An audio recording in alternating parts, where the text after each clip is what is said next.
प्यारे बच्चों, कक्षा 10वीं की इस क्लास में आप सभी का हार्दिक स्वागत है। आज मैं आपके सम्मुख पुनः 7वां पाठ लेकर उपस्थित हूँ। 7वां पाठ है जिसका नाम है सौहार्दम प्रकृतेः शोभा, अर्थात एक दूसरे के प्रति विश्व बंधुत्व की भावना ही प्रकृति का सौंदर्य है।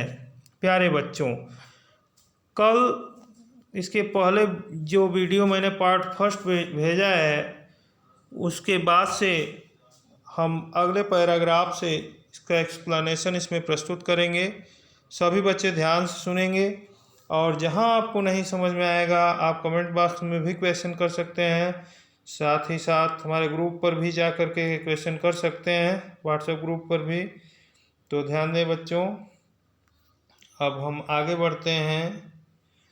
बंदर क्या होता है, उसकी पूंछ खींच करके शेर की और वृक्ष पर चढ़ जाता है। एवमेव वानराः वारं वारं सिंहम तुदन्ति। इस प्रकार से बंदर बार बार शेर को परेशान करते हैं। क्रुद्ध सिंह इतस्ततः धावति। क्रोधित सिंह क्रोधित शेर इधर उधर दौड़ता है। गर्जति दहाड़ता है। परम किमपि कर्तुम असमर्थः एव तिष्ठति। लेकिन कुछ भी करने में अक्षम ही रहता है। वानराः हसन्ति। बंदर हंसते हैं। वृक्षोपरि वृक्षस्य ऊपरी वृक्षोपरि, यहाँ पर वृक्ष प्लस ऊपरी में आद्गुण से गुण संधि हुई। हसन्ति वृक्षोपरि च विविधाः पक्षिणः अपि सिंहस्य एतादृशीं दशां दृष्ट्वा हर्षमिश्रितं कलरवं कुर्वन्ति। पेड़ के ऊपर मीन्स और पेड़ के ऊपर विभिन्न प्रकार के पक्षी भी शेर की ऐसी दशा को देख करके आनंद से मिले हुए कलरव करते हैं, अर्थात आनंद से चहकने लगते हैं। अब शेर की एक तरह से ऐसे पे बेइज्जती हो जाती है। अब आगे क्या होता है देखिए। निद्रा भंग दुखेनो वनराजः सन् अपि तुच्छ जीवैः आत्मनः एतादृश्याः दुरावस्थया श्रान्तः सर्वजन्तून् दृष्ट्वा पृच्छति। नींद खुलने के दुख से दुखी होते हुए भी, सन अपि होते हुए भी, वन राजा वह जंगल का राजा शेर तुच्छ जीवैः तुच्छ जीवों के द्वारा, निकृष्ट जीवों के द्वारा, आत्मनः एतादृश्या अपनी इस प्रकार की, यहाँ पर देख रहे हैं दुरावस्थया श्रान्तः, अपनी इस प्रकार की सभी तृतीया विभक्ति है। दुरावस्थया दुरावस्था से, खराब स्थिति से, दुर्दशा से, श्रांत थका हुआ। सर्वजंतून दृष्ट्वा, सर्वजंतून में यहाँ द्वितीय विभक्ति बहुवचन है। करें सभी प्राणियों को देख करके पृच्छति पूछता है। क्या पूछता है? सिंह क्रोधेन गर्जन से, क्रोध से दहाड़ता हुआ। हो अहम वनराजः किम भयम न जायते। अरे मैं जंगल का राजा हूँ, क्या आप लोगों को डर नहीं लगता? किमर्थम माम एवं तुदन्ति सर्वे मिलित्वा। किस लिए आप सभी मिलकर मुझे परेशान करते हैं, इस प्रकार परेशान करते हैं। एकः वानरः, एक बंदर, यतः त्वं वनराजः भवितुं तु सर्वथा योग्य। एक बंदर कहता है कि यतः त्वं वनराजः भवितुं तू मीन्स निश्चित रूप से, यतः क्योंकि, तुम वनराजः भवितुं जंगल का राजा होने के लिए, सर्वथा अयोग्य, सर्वथा योग्य, सर्वथा बिल्कुल अयोग्य हो। राजा तो रक्षकः भवति, राजा तो रक्षा करने वाला होता है। निश्चित रूप से राजा क्या करता है? रक्षा का काम करता है। परम भवान तो भक्षकः, लेकिन आप तो भक्षक हैं, दूसरों को खाने वाले हैं। अपिच और भी स्वरक्षायाम अपि, यहाँ पर स्वरक्षायाम अपनी रक्षा में भी सप्तमी विभक्ति है।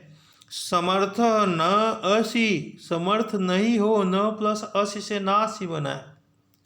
तरी तो कथम अस्मान रक्षयिष्यसि, तो हमें कैसे बचाओगे, कैसे हमारी रक्षा करोगे। रक्ष धातु लृट लकार मध्यम पुरुष एक वचन। कथम अस्मान, माम आवाम अस्मान, कथम प्लस अस्मान से कथम अस्मान बना है।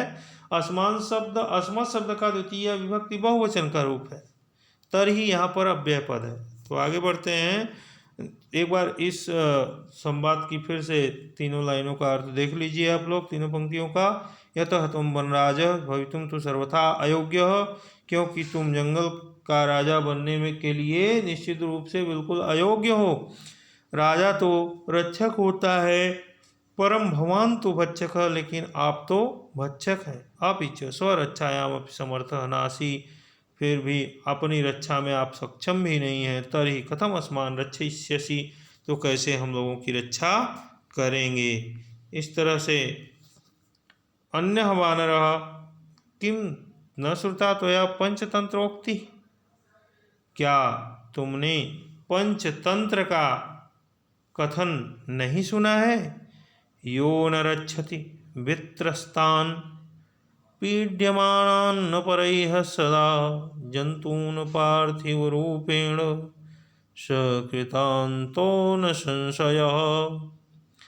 कहें कि वित्रस्तान पीड्यमानान् अपरैः जंतून् पार्थिव रूपेण यो सदा न रक्षति सकृतान्तो न संशय। कहें कि जो विशेष रूप से दूसरों के द्वारा सताए गए प्राणियों की, पीड्यमानान अपरैः जंतून, अन्य जानवरों के द्वारा सताए गए जानवरों की, प्राणियों की, जो हमेशा राजा के रूप में उसकी रक्षा नहीं करता है, सह कृतांतो, वह साक्षात यमराज है। कृतः अंतः एन स एव कृतांतः, अर्थात अंतक है, यमराज है, इसमें कोई संदेह नहीं है। अर्थात वह यमराज स्वरूप है, अर्थात मृत्यु है, साक्षात मृत्यु का देवता है। काका आम सत्यम कथितम त्वया, कौवा बोला हाँ श्रीमान जी, आपने बिल्कुल सही कहा। कथ धातु से त प्रत्यय लगा है। त्वया सत्यम कथितम, अत्र संपूर्णम वाक्यम कर्म वाच्ये अस्ति। आम हाँ, त्वया सत्यम कथितम, तुम्हारे द्वारा बिल्कुल सच कहा गया। वस्तुतः वनराज भवितुम तु अहमेव योग्य, वस्तुतः अर्थात वास्तव में, या इसलिए तुम इनसे निश्चित रूप से अहम एवं वन राजा भवितुम योग्य, मैं ही जंगल का राजा होने के योग्य हूँ। पिक उपहस, कोयल हंसती हुई, कथम त्वम योग्य वन राजा भवितुम, तुम कैसे जंगल के राजा बनने के योग्य हो। यत्र तत्र का का इति कर्कश ध्वन्या वातावरणम आकुलीकरोषि, जहाँ तहाँ काँव काँव, इस अपनी कर्कश आवाज़ से पूरे वातावरण को संभ्रम में डाल देते हो, पूरे वातावरण में हलचल उत्पन्न कर देते हो, व्याकुलता उत्पन्न कर देते हो। न रूपम न ध्वनि, न तो कोई अच्छा स्वरूप है, न अच्छी आवाज़ है।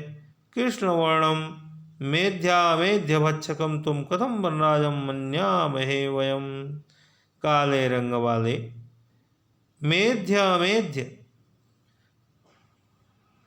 मेध्य खाने योग्य और अमेध्य न खाने योग्य, अच्छा और गंदा, सब कुछ खाने योग्य, सब कुछ खाने वाले, तुम कथम वनराजम मन्यामहे, हम तुमको कैसे जंगल का राजा मानेंगे, हम सब आपको कैसे जंगल का राजा स्वीकार करेंगे। तो इस तरह से कोयल ने यह स्पष्ट कर दिया कि कौवे के अंदर भी जंगल का राजा बनने की योग्यता नहीं है, तो आगे आप लोगों को अगले वीडियो में इस लेसन का बचा हुआ अंश पढ़ाया जाएगा। इसके लिए आप लोगों से अंत में एक रिक्वेस्ट है, जो लोग चैनल को सब्सक्राइब नहीं किए हैं वो ज़रूर कर लें, क्योंकि इस लेसन का या और भी जो संस्कृत के व्याकरण से रिलेटेड वीडियो हैं वो सब रोज़ाना 1 या 2 वीडियो डाला जा रहा है चैनल पर, तो आप लोग उससे ज़रूर लाभान्वित होंगे। और आशा है कि आप लोगों को समझ में आया होगा। जहाँ भी नहीं समझ में आया है आप लोग मुझसे क्वेश्चन कर सकते हैं। तो thank you for watching this video. अब अगले पार्ट में मिलेंगे आपको इस लेसन के शेष भाग के साथ। अगले